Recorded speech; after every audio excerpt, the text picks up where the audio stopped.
I confronted my family for their betrayal and turned their schemes into my power move. The microphone squealed when my brother tapped it, and the sound went straight through my teeth. People laughed like it was cute, like this was just another harmless family moment, while the DJ lowered the music and my mom fluffed the front of her blouse the way she does when she's about to perform Proud Mother for an audience. I could smell buttercream and cheap champagne and the faint tang of fryer oil that had worked itself into the walls of the function room, because we were hosting this in the same venue as our family's restaurant. My brother, Caleb, stood on the little platform by the balloon arch with a grin so wide it looked painful, and he held a folder up like it was a prize. "All right, everyone," he said, voice booming. "We've got a surprise announcement, and I want my sister up here with me." His eyes found mine across the room. Sharp, warning, excited all at once, like he was daring me to refuse. My mom's hand landed on my back, pushing, guiding, trying to steer me forward through the crowd. "Go on," she whispered, sweet as syrup, nails pressing into my shoulder blade. "Don't make this weird." I took one step, then stopped so abruptly she bumped into me. My pulse was loud in my ears. Caleb lifted the folder higher. "This is the paperwork," he announced. "That makes it official. Tonight, we're finally putting the business where it belongs." People clapped already. My aunt whoopsed. My dad wiped an emotional tear that looked suspiciously rehearsed. And I could feel the trap closing because I knew exactly what was inside that folder. I'd read it 2 nights ago, alone, at my kitchen table, with my hands shaking so badly I had to pin the pages down with a coffee mug. It was a Tuesday night when the envelope showed up. Plain white, no return address, the kind of mail you almost throw in the junk pile until you see your name printed neatly at the top. I'd just gotten home from work, kicked off my heels, and was half listening to my neighbor's TV through the thin apartment wall while I sorted the day's mail. The restaurant's logo was stamped in the corner of the envelope. Our restaurant. The one that had been the center of my family's orbit since I was 13. The reason we missed holidays. The reason we ate cold dinners on the kitchen counter. The reason my parents praised hard work, while quietly teaching me that my worth was measured in what I could carry for everyone else. I slit the envelope open with my house key and pulled out a stack of documents that smelled like printer toner. The top page read, "Amended Operating Agreement." Under that, in neat legal language, were the words that made my stomach go hollow. Transfer of membership interest. Leah Morgan to Kayla Morgan. My name, my brother's name, percentages, dates, and my signature at the bottom, except it wasn't my signature. It was a clumsy imitation, a looping mess that looked like someone had watched me sign a receipt once and tried to copy it from memory. For context, I'm the oldest, the one who always had her head screwed on, the one who got good grades, got a scholarship, moved out, and built a life that didn't revolve around the restaurant's hours. Caleb is the youngest, the charismatic one, the one who can charm a table into leaving a 5-star review even if their steak came out wrong. The one my parents call a natural, like I'm some kind of manual labor and he's magic. When Caleb dropped out of TAFE, my dad said, "He's not academic, but he's got people skills." When I graduated university, my dad said, "Don't get too big for your boots." When Caleb decided he wanted to take over the restaurant, my mom said, glowing, "Finally, the family legacy has a future." Except the legacy has always had a future. It's just that the future wasn't supposed to include me unless it was convenient. 3 years ago, when the restaurant nearly collapsed after renovation went wrong and costs blew out, my parents called me late at night, frantic. I remember sitting on my couch in sweatpants, laptop open, a spreadsheet on one side of the screen, and my parents' panic faces on the other side of the video call.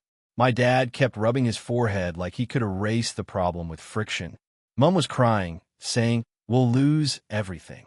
Caleb was in the background, arms folded, muttering about bad contractors and bad luck, like the universe had done this to them and not a string of decisions made without a plan. I said, "How much?" Dad hesitated. Then he said a number that made my chest tighten. It wasn't a luxury problem. It was lose the lease, lose the equipment, lose the staff money. So I did something I'm still not sure I should have done. I helped. Not because I'm a saint, because I was raised in a family where love is a verb, and the verb is usually rescue. I liquidated most of my savings, took a personal loan, and I wired them the money with one condition. We do this properly. No handshake deals. No, we'll pay you back when we can. I had an accountant friend help me draft a simple agreement, basically a loan that could convert to equity if they couldn't repay within a set time. Not to be cruel, to be clear, to protect me from the exact thing my family always does: rewrite history when it suits them. My parents acted offended at first. Dad said, "Do you not trust us?" Mom said, "You're making it so formal." Caleb laughed and said, "Leah's doing corporate stuff again." I signed anyway. They signed anyway. They needed the money more than they needed their pride. The restaurant survived, not magically, because I built them a repayment plan, renegotiated with suppliers, and forced them to stop treating the register like a second wallet. I did the boring, unglamorous work that makes a business stable. Caleb took the credit for turning things around because he started posting slick videos on Instagram of the kitchen and telling people about our new era. Customers loved him. My parents loved him. Staff loved him because he was fun. And I was there in the background doing spreadsheets and getting called bossy for asking simple questions like, "Where did the cash go?" I didn't need applause, but I didn't need honesty. And that's what I didn't get. Over the last year, payments to me got forgotten. Mom would say, "Oh, honey, we'll do it next week. Things were tight." Dad would grunt, "It's family. Don't be like that." Caleb would roll his eyes and say, "You're not starving, Leah." Meanwhile, he bought a new Uda. He took weekend trips. He upgraded the restaurant sound system because vibes matter. If I brought up the agreement, my mom would cry. If I pushed harder, Dad would rage. If I stayed quiet, the problem would continue. So I did what I always do. I carried it, hoping eventually they'd act like adults. Then, 2 months ago, Mom started hinting at making things simpler. She'd call and say, "You're so busy, sweetheart. You shouldn't have to worry about restaurant stuff." Dad would say, "Caleb's ready. He's the right person to run it." Caleb would say, "We should make it official, sis. Put everything in one place." Official. One place. Simpler. Their favorite words when they're hiding a knife. I should have seen it then, but I was tired. Work was intense. My relationship had just ended. I was doing that thing where you tell yourself you're overreacting because you don't have energy for another war. And then the Tuesday envelope arrived, and all that denial snapped. I read every page. Twice. Then a third time, slower, like reading it carefully would change it. It didn't. The document said I was transferring my interest, my equity, the thing that existed because I saved the restaurant, to Caleb. It was dated for the following weekend. The same weekend as Nana's 70th birthday dinner, the big family event we were hosting upstairs in the function room. The same dinner Caleb had been hyping as a celebration of family and legacy. I didn't sleep that night. I sat on my couch with my laptop open, pulling up the original agreement I'd signed with my parents. I compared clauses. I searched my email for every message about repayments. I found texts from Mom saying, "We'll do it, don't stress," and from Dad saying, "Stop being dramatic," and from Caleb saying, "You'll be glad it's all handled." I found a bank transfer from my account to theirs with a memo alone. Restaurant. I made a folder. I printed everything. Not because I wanted to go nuclear, because I was done being gaslit into thinking I imagined my own reality. Then I did the most important thing. I didn't confront them immediately. If I'd stormed into the restaurant and waved the forged signature around, Mom would have cried, Dad would have yelled, Caleb would have smiled and acted wounded, and by the end of the night, I'd somehow be apologizing for making a big deal. I know their choreography. I've danced it my whole life. So instead, I made calls. I called the accountant who had helped me originally. I asked, calmly, what my options were if someone tried to transfer my stake without my consent. He went quiet in that professional way that means this is serious. He told me to send him the documents. He told me to put my concerns in writing. He told me to secure my access to the business accounts I was authorized on. He didn't say police. He didn't say court. He said what sensible adults say. Protect yourself. I called the bank and asked them to note on the file that any changes to business signatories required my in-person confirmation. I changed passwords to the cloud accounting software I paid for. I updated the two-factor authentication so it pinged my phone. I checked the lease documents because my name was on those too, another temporary thing I'd agreed to when they needed a guarantor for the renovation. My signature had gotten them the lease. My credit had gotten them stability. And now they were trying to erase me like I was a stain. I didn't tell my parents any of this. I let them think their little folder would be the big reveal. I let them set the stage. And now, at Nana's birthday dinner, I stood in the crowd while my brother held up that folder like it was a trophy, and the room clapped for a surprise I hadn't agreed to. "Leah," Caleb said into the mic, syrupy, "come on up. Don't be shy." My mom pushed again. "Go," she whispered. "Everyone's watching." I stepped forward, not because I was obeying, but because I was choosing my own timing. My legs felt like they were full of sand. My skin prickled with adrenaline. I walked to the front, climbed the little step onto the platform, and stood beside Caleb while he beamed at the room. He smelled like cologne and confidence. He leaned toward the mic he said, "As you all know, Mom and Dad have built something incredible, and it's time to pass it on." "Leah has been supportive," he added, the smallest pause before the word, like he was giving me a pat on the head. "And she's decided to do the right thing for the family." I looked out at the faces. Auntie's smiling. Cousins filming. Nana sitting at the front table with her crown and her glitter sash, hands folded neatly, looking so pleased to see everyone together. Dad's jaw set like a man expecting obedience. Mum's eyes bright with tears already, staged emotion ready to be deployed. And I felt this sharp, clean anger rise in me. Not messy rage, but something almost calm, like a door clicking shut. Caleb opened the folder theatrically. "We just need one signature," he said, grinning, "and then it's official." He pulled out a pen and held it toward me. I didn't take it. The pause was small, but the room felt it. Caleb's smile tightened. "Come on," he murmured through his teeth, still smiling for the crowd. "Don't do your thing." "My thing," I echoed softly. He angled the pen closer. "Just sign," he whispered. "Stop being difficult. It's Nana's birthday." That's when I reached into my own handbag and pulled out my own folder. Thin, neat, boring. Not dramatic. Just paper. Caleb's eyes flicked to it and narrowed. "What's that?" he murmured, still smiling like a mannequin. I stepped closer to the mic and said, clearly, "I'm not signing anything tonight."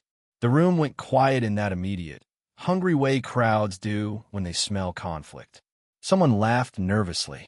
A fork clinked against a plate. The DJ's playlist kept going faintly, like it hadn't gotten a memo. Caleb chuckled into the mic, tried to rescue it with charm. "She's joking," he said. "She's always." "I'm not joking," I said, and my voice didn't shake, which surprised me. "And I want to be very clear, since this is apparently a public announcement. The document in your folder includes a forged signature." It was like dropping a glass on tile. The whole room flinched. Mom made a sound, half gasp, half sob. Dad's face went red so fast it looked painful. Caleb's smile froze in place, then faltered. "What?" he snapped, and the mic made his voice too loud.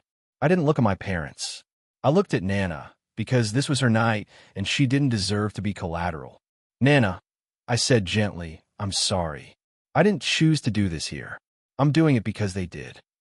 Nana's expression shifted from confusion to worry. "What's happening?" she whispered. Mom started moving toward the platform, hands fluttering. "Leah, stop," she hissed. "Not here." Dad barked, "Get off the mic." Caleb leaned in, voice low and vicious.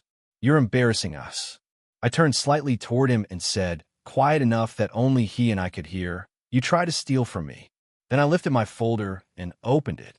"I have the original agreement," I said into the mic, "the one Mom and Dad signed when I loaned money to keep the restaurant from closing." Murmurs rippled. Some relatives looked confused. Some looked suddenly interested. I have proof of the transfer from my account. I have written messages about repayments that never happened. I didn't ramble. I didn't dramatize. I held up a single page with signatures, real signatures. Mom's, Dad's, my own. "This agreement says my loan converts to equity if repayments aren't made within the agreed time." That time passed 8 months ago. Caleb's face went stiff. Mom started crying for real now, loud enough that a few people instinctively turned toward her with sympathy. Dad shoved past a chair, fists clenched. That's not, Dad began, voice booming. I raised my hand slightly, not in a shushing way, but in I'm still speaking way. I'm not finished. The audacity of that, me telling him I was still speaking, made him go even redder. I continued, this document, I said, gesturing at Caleb's folder, tries to transfer my stake to Caleb. The signature is not mine. I do not authorize it. And since you wanted this to be a beautiful moment in front of everyone, I'm going to return the favor with the truth. Caleb's voice went sharp. You're lying. I smiled, small and tired. Okay, I said, and I pulled out my phone. I didn't play some secret recording of them confessing like a movie villain. I didn't have to. I had something more pathetic and more real. A screenshot of a text from Caleb to our mom 2 weeks ago that said, I found a guy who can recreate signatures. She won't even notice until it's done. I held the phone up just enough for my parents to see it. Mom's sob caught her throat. Dad's mouth opened and closed like he'd been punched. Caleb's eyes widened, and for the first time all night his charm slipped completely. You went through my phone? He snapped, grasping for outrage. No, I said. You sent it to Mom. Mom forwarded it to me by accident when she was trying to send me Nana's cake photo. The room made this collective sound, half gasp, half oh my God, because it was so stupid and so believable. My mom, in her desperation to control everything, had tripped over her own lies. Mom whispered, horrified, I didn't mean to. Dad turned on her so fast his head looked like it might snap. You what? And suddenly, for one beautiful second, I wasn't the target. Their attention turned inward, their own mess consuming them. Caleb tried to grab the microphone. I stepped back, still holding it, and said, louder now, here's what's happening next. The restaurant accounts have been secured. The accounting software is locked. Any changes to signatories require my confirmation in person. I could see Cousin's eyebrows shoot up at that. I could feel the room recalibrating. Wait, Leah actually has power? I'm not closing the restaurant, I added quickly, because I could see panic in a staff member's eyes near the door. I'm not punishing employees for my family's choices, but I'm taking control of what I am legally responsible for. Dad surged forward. You can't. I can, I said, because my name is on the lease. My name is on the guarantor documents. My name is on the line when you do reckless things. My voice cracked slightly on the last word, not because I was losing it, but because I was finally letting myself feel the insult of it. Mom sobbed, we're family.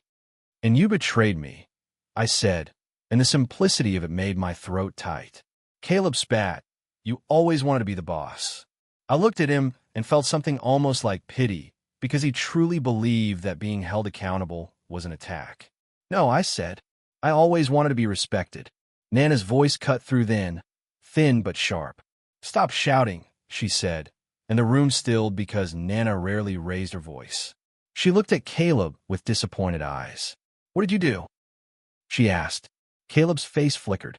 Mom started to speak for him, of course she did. Mom, it's complicated. No, Nana said, firmer. It's not complicated. It's wrong, or it's not. That's when Caleb's bravado finally cracked into anger. She's always been like this, he snapped, gesturing toward me like I was a problem on a whiteboard. Always acting superior. Always controlling everything. I laughed once, quietly, because the irony was sharp enough to taste. You try to forge my signature, I said, and I'm controlling. Dad grabbed the mic out of my hand then, finally, and barked, enough. This is Nana's birthday. The room stayed quiet anyway, because nobody was looking at Nana now. They were looking at the family truth we'd all been pretending not to see. I turned to Nana and said softly, I'm sorry. Nana blinked at me, eyes wet. Are you okay? She asked, and my heart did this painful little twist because she cared about me more in that moment than my parents had all night. I nodded. I will be, I said. Then I stepped off the platform. I didn't storm out. I didn't flip tables. I just walked through the room while people watched with that uncomfortable sympathy people have when they realize someone has been holding a lot for a long time. My hand was shaking now that the adrenaline was draining. My mouth tasted like metal. I went into the hallway outside the function room. leaned against the wall, and inhaled like I'd been underwater. Mom followed me in seconds, mascara streaking. "How could you?" she sobbed. I stared at her, and for the first time, I didn't rush to soothe. "How could I?" I repeated, quiet. "You made us look like monsters," she cried. I shrugged, small. "You made you look like monsters," I said. I just stopped covering it. Dad barreled out behind her, face thunderous. "You're dead to me," he said, a line so dramatic it almost felt rehearsed. My chest tightened, but I didn't fold. "If that's what you need to say to avoid accountability," I replied, "fine." Caleb came last, eyes bright with fury.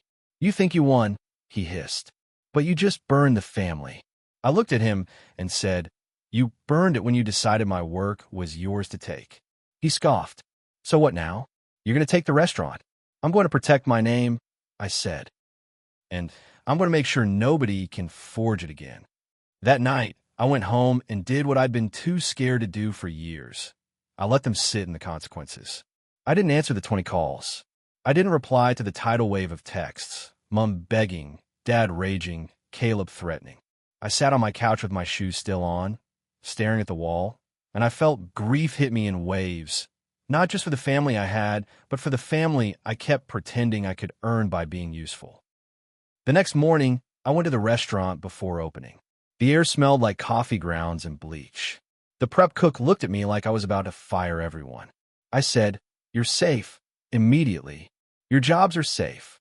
I spoke to the manager privately, someone who'd worked there longer than Caleb, longer than me, someone who'd watched my parents cycle through drama for years. She didn't look surprised. She looked tired. "I wondered when you'd stop letting them do this to you," she said softly. I met with the accountant. We didn't talk about revenge. We talked about stabilizing. We talked about separating personal and business finances. We talked about creating safeguards so no one person could play puppet master. I didn't want to punish my family out of spite. I wanted to remove their ability to hurt me again. When Mom came to my apartment 2 days later, eyes swollen, she didn't start with an apology. She started with bargaining. "If you just sign it over, we'll pay you back," she promised, voice trembling. I stared at her and said, "You had 3 years to pay me back." "We were trying," she whispered, like trying was the same as doing. "You were trying to get rid of me," I corrected. Her face crumpled. "Caleb needs this," she said, and there it was again. The family's son, the one everyone orbits.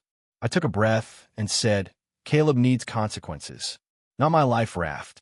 She flinched. "So you're going to destroy him?" "No," I said. "He's going to meet himself." Mom sank onto my couch like her bones had suddenly gotten heavy. "You don't understand what it's like," she whispered. "We built this from nothing." "I do understand," I said, and my voice softened because it was true. "That's why I helped. That's why I saved it. But you don't get to build something from nothing and then decide your daughter is also nothing." She started crying again, quieter this time, like the performance had finally drained out and what was left was real grief. A week later, Caleb showed up at my door alone.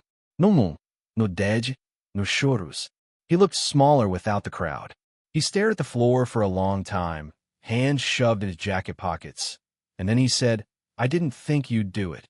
"Do what?" I asked. "Actually fight," he muttered, and the word fight sounded foreign in his mouth, like he'd never expected resistance. I leaned against my doorway and said, "You didn't think I'd protect myself." He swallowed. "Mom said you wouldn't," he admitted. "She said you'd be angry, but you'd get over it." That sentence made my stomach turn, not because it was new, but because it was so blunt. My own mother had trained them on how to use me. Caleb looked up, eyes hardening again, defensive. "I was trying to keep the restaurant in the family." "It was already in the family," I said. "You just wanted it in your hands." He scoffed, but it didn't have heat anymore. "You don't even work there," he said, like that was the trump card. "I work for it," I replied, "and I paid for it. That counts." He stood there, jaw working, and then he said quietly, "What do you want?" It was the first time he'd asked me that in my entire life without assuming the answer was whatever helps Caleb. I didn't say, "I want you to suffer." I didn't say, "I want you ruined." I said the truth. "I want you to stop lying," I told him. "I want you to stop treating me like a resource. And I want an agreement that means something." He stared at me like he didn't know how to do that. So I made it simple. I'm not taking the restaurant away to spite you, I said, but I'm restructuring it so you can't play games. If you want to be involved, you'll be an employee with clear responsibilities and clear oversight until you earn trust. Not because I'm your boss in a power trip way. Because you proved you can't be trusted with power. Caleb's face flushed. You're humiliating me. No, I said. I'm holding you to reality. He opened his mouth to argue, then shut it again. For a moment, he looked tired. Like being the golden child is exhausting when you're forced to live without the cushion of everyone else's denial. He finally whispered, Dad's furious. I know, I said. Mum's falling apart, he added, and his voice wobbled slightly, as if he expected that to soften me. I swallowed. Mum can fall apart, I said quietly. Mum can rebuild herself without using me as scaffolding. Caleb stared at me for a long moment, and then he nodded once, small, reluctant, but real. Okay, he said. Tell me what to sign. And that's the part that became my power move, even though it didn't look like a victory from the outside. I didn't win by humiliating them. I didn't win by flipping the table and watching them bleed. I won by forcing the truth into daylight and then doing the boring adult work of building boundaries that didn't rely on my family suddenly growing conscience. I used their scheme, their arrogance, their sloppy forgery, their need for a public stage as the exact leverage I needed to reset the entire dynamic. They wanted to make me the silent investor they could erase. Instead, they handed me proof of who they were when they thought I'd never push back. A month later, Nana invited me over for tea. Just me. No party. No maikrofon. She sat at her small table with a plate of biscuits and said, Your mother is upset. I know, I said. Nana looked at me for a long time, then said, Good. I blinked. Good. She nodded, slow. Sometimes upset is the only thing that makes people stop and look at what they've done, she said. Then she reached across the table and patted my hand with her papery fingers. I saw you up there, she added. You were brave. I felt my throat tighten. I didn't want to do it on your birthday, I admitted. Nana sighed. They chose my birthday, she said blunt. Not you. I sat there, holding her hand, feeling something in me unclench that I didn't realize had been locked for years. My parents still don't tell the story the way it happened. In their version, I lost it. I made a scene. I let money change me. Caleb tells his friends I'm controlling. Mum tells relatives she's heartbroken. Dad barely speaks to me unless it's a grunt at a family gathering. Sometimes I still feel that old ache when I think about what we could have been if they'd loved me like a person and not a tool. But here's what's changed. I don't chase their version anymore. I don't beg to be understood by people committed to misunderstanding me. I don't volunteer myself to keep the peace. I don't sign anything under pressure. I don't accept family as a magic word that excuses betrayal. I built my life with my own hands. I saved their business when they were drowning. I held my family together long enough for them to get comfortable. And when they tried to erase me, I didn't scream. I documented, secured, and rewrote the rules. If that makes me the boss, fine. Not because I wanted to dominate anyone. Because for the first time in my life, I stopped letting them dominate me.